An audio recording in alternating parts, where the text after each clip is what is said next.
Hey guys, I wanted to show you a little background PowerPoint and talk through a couple of points. Hold on, let me backtrack here. Talk through a couple of points in Shakespeare's works here. So this is a PowerPoint, and I will try to post it on its own as well. But I figured with some of these parts, it is best to hear it read aloud. So I figured I would kind of read this to you and kind of try the best I can. This is actually my first time making a screencastify. So bear with me. And let me know what you think. Okay, so this is a little background about Shakespeare's tragedy. So here we have William Shakespeare with his lovely, if you didn't know what this was, iPod. Obviously, he doesn't really have an iPod, but I figured that would be a little review for you. So we're going to be talking about specifically the Shakespearean tragedy as we move on, because Shakespeare has different types of works. So this PowerPoint is going to include drama, tragedy, Shakespeare's poetic language, Shakespeare's wordplay, and important elements. A friendly reminder, and I will be posting a Quizlet with some of these terms. A drama is a little bit different than other pieces of literature. This is meant to be acted on a stage. Okay, that was a main source of entertainment, especially when Shakespeare wrote, which is in the late 16th and 17th century. When we are reading a drama, you are going to see obviously all the elements of plot and my favorite theme. And you're also going to see, as we've talked about before, stage directions. And again, stage directions are instructions for an actor or director written in the script of a play.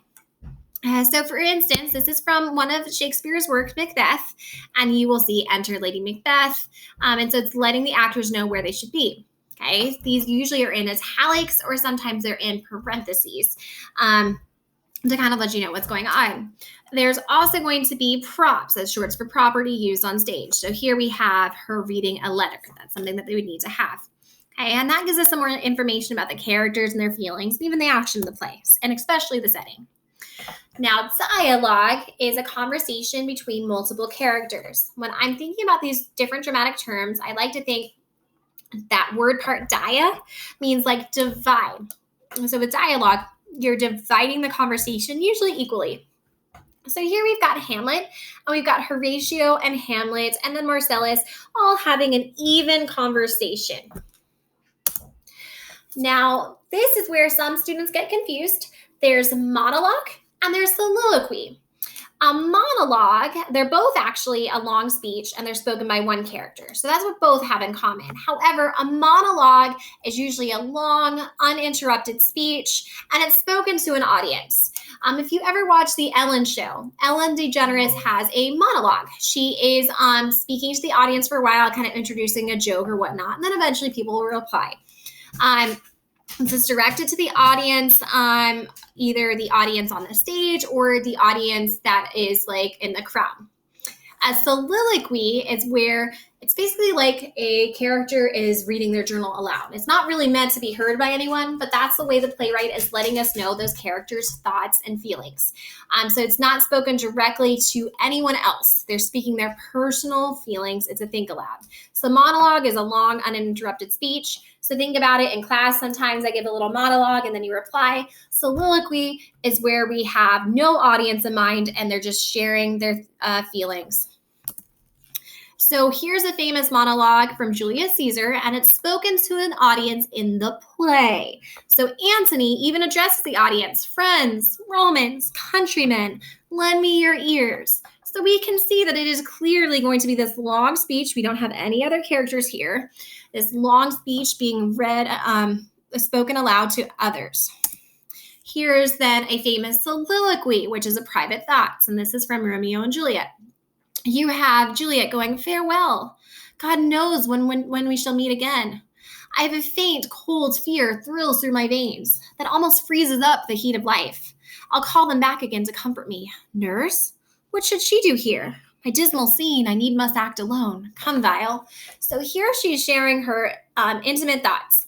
So she wants to know when she'll meet this person again. And she's talking about her feelings, how she is kind of afraid.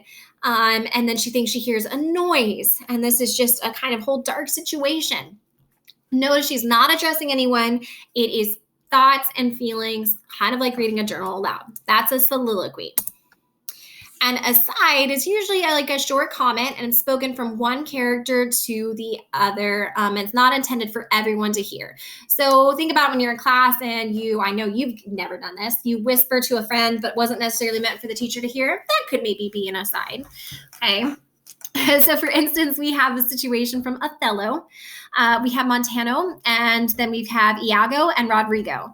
And Montano is talking, and then enters Rodrigo, and Iago says to Rodrigo, and it says aside to him, how now, Rodrigo, I pray you after the lieutenant go. So Montano's on stage, but he doesn't hear what these two characters are saying. Okay, so those are some dramatic terms, and I will definitely have those on a Quizlet for you.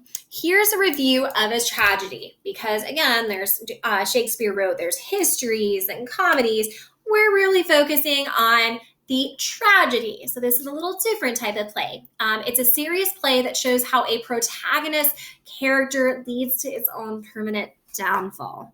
So think about those. Some character traits leads to kind of ultimate demise. This is something coined by, we have Aristotle. Again, he was a famous Greek philosopher whose model for the dramatic tragedy had stood for over 2,000 years.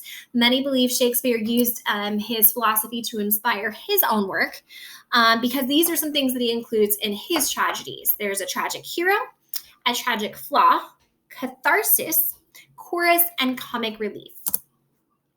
Now, again, our tragic hero is a little different from our epic hero. And our epic hero, when we're talking about Odysseus and the Odyssey, we have Odysseus, and he's that larger than life character. He's got noble birth. He's a team player.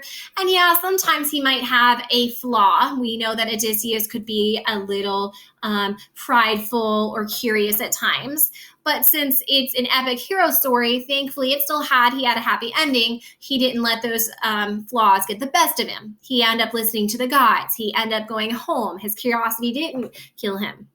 And a tragedy, we have a tragic hero, our protagonist, who is regarded very highly. So they have this high position, but because of some of their traits, they actually end up suffering an irreversible downfall. Okay, so something happens that they can't fix. Some examples of this are King Lear, Macbeth, Hamlet, Julius Caesar, Romeo and Juliet, and Othello. Some tragic flaws, those are those character traits that we see. They're defects, flaws, or weaknesses that afflict a tragic hero and lead to their downfall. So some examples of this could be ambition. Somebody's going after a goal too much and it gets in the way. Gullibility, believing everything that they hear. Fickleness, not making a decision on things. Obviously, we know what jealousy is, rashness, not thinking things through, rebellion, pride, and anger. So these are some tragic flaws that sometimes get into the way of our characters and their processing that leads to their demise, unfortunately. Catharsis is another element of tragedy that you might see. You might have heard of someone saying, oh, this is cathartic. It's the purification of emotions being cleansed. So think about it. Have you ever watched a sad movie? And, especially like the ones about dogs. What is it? Was it The Long Journey Home? No, there was one about a dog's journey. Oh, that makes me cry like a baby. And, in a way that's puring, that kind of is a purification process. You're crying, you get to know the characters, okay? Tragedy also has catharsis. The audience is going to connect with the characters. The audience reflects upon the flaws, sins, and weaknesses presented on stage, and the audience starts to experience those emotions. I mean, that's what good movies and plays and dramas do. We can actually experience it. And in the end, we're renewed as justice is served, and we learn a lesson from it.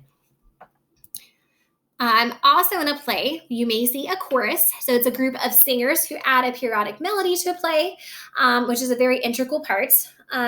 Shakespeare used Aristotle would actually have singers that would come in the middle of something, and they would sing a part. And I think we've even seen this in the Odyssey. Shakespeare had a chorus, and it was more like a poet who would give a little summary of the play. And that was actually very beneficial because it would summarize what was going on.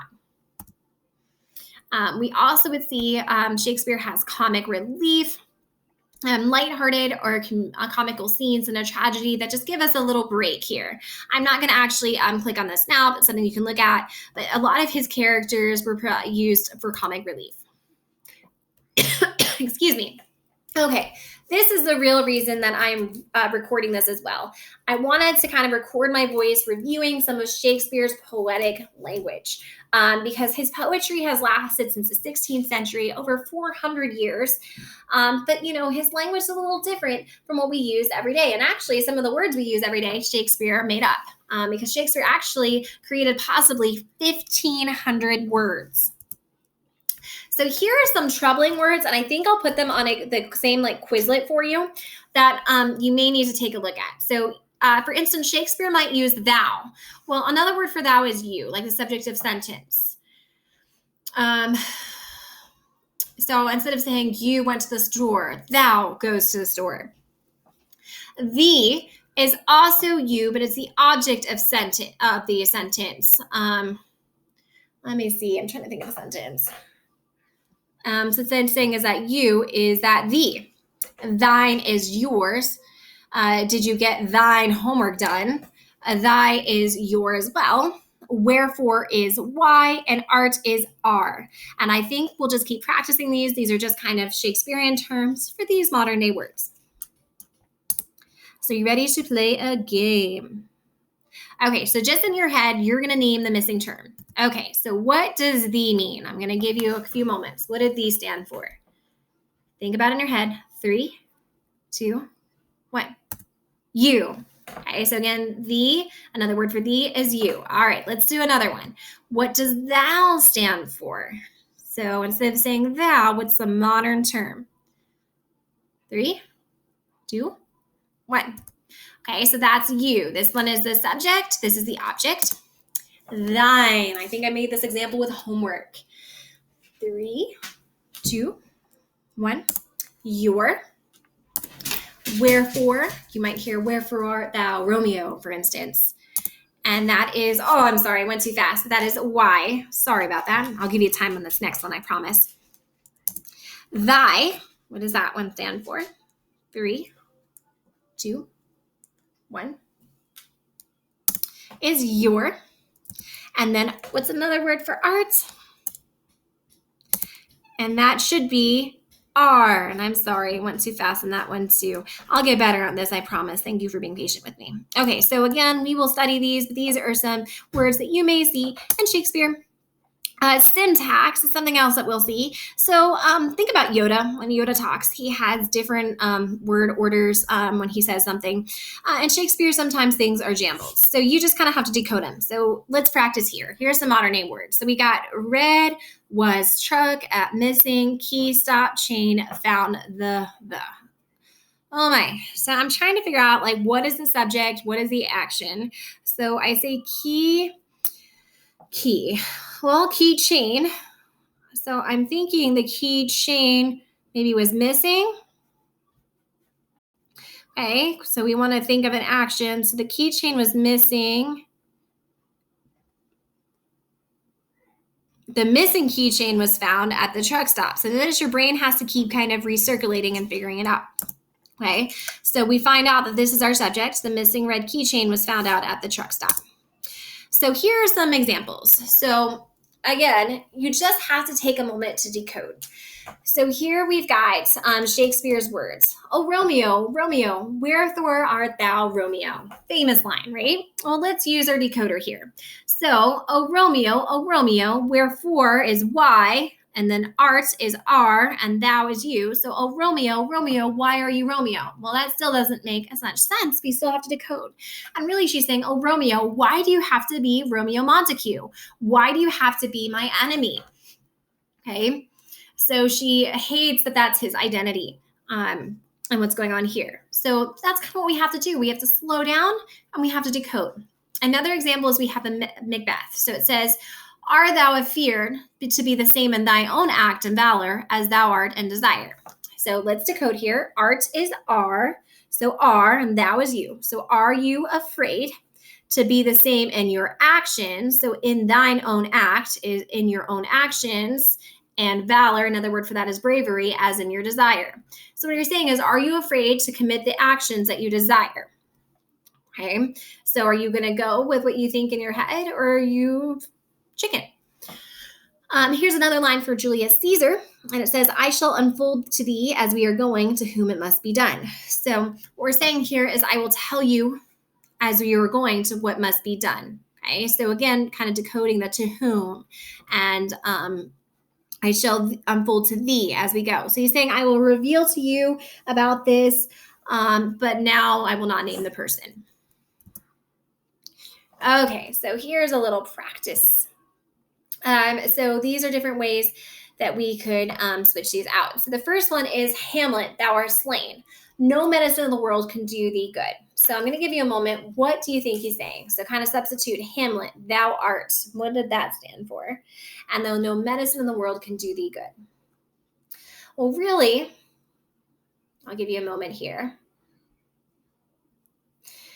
Really what that's saying is, Hamlet, you are unfortunately defeated, and no medicine's going to help you now. If you're kind of past that point. Then why, wherefore ask you this? This is from Othello. So think about, what does wherefore mean? So in this is saying, why would you ask this? Why are you asking me this question?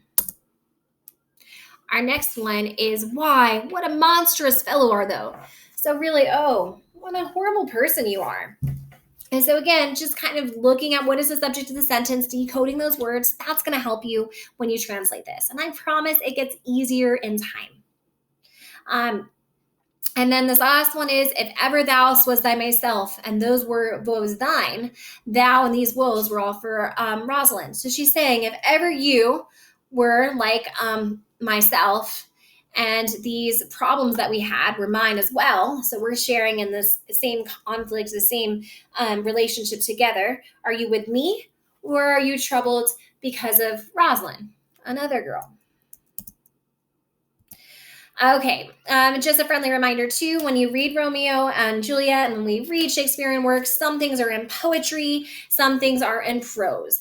Poetry is writing that is decorative language with an emphasis on the writer's creative style and expression. And prose is everyday language. It's in sentences and paragraphs, and it's more structured. Usually the first word of each line is capitalized, not only always, and with prose, we've got that specific structure that we see in our everyday writing. I'm not going to do all of these for the sake of time. We'll do like one, and I will post this PowerPoint on its own too. And so for instance, oh, well done, I command your pains, and everyone shall share I thy gains. And everything about the cauldron sing, live elves and fairies in a ring. And this is from Macbeth. So is this prose or poetry? So think, is this in lines and stanzas? Is what's going on here? So I'll give you a moment to think. So 3, 2, 1, prose or poetry. And that's indeed poetry. It's written in lines and stanzas. Look at the next one here. Okay. Oh, well done, I command your pains, and everyone shall I they gains. Okay. Next one, I will bite my thumb at them, which is a disgrace to them if they bear it. Now, is it poetry or prose? Well, let's see. Is this in a sentence form, or is it lines and stanzas here? It's everyday language. Well, if we look, it says, I'll bite my thumb at them, which is a disgrace to them if they bear it. This is pretty simple, right? It's not in, looks like in a nice sentence form. So this is indeed, I'll give you a moment, 3, 2, 1, prose. All right, we'll go to the next one here. Okay, iambic pentameter is something that we're going to be talking about.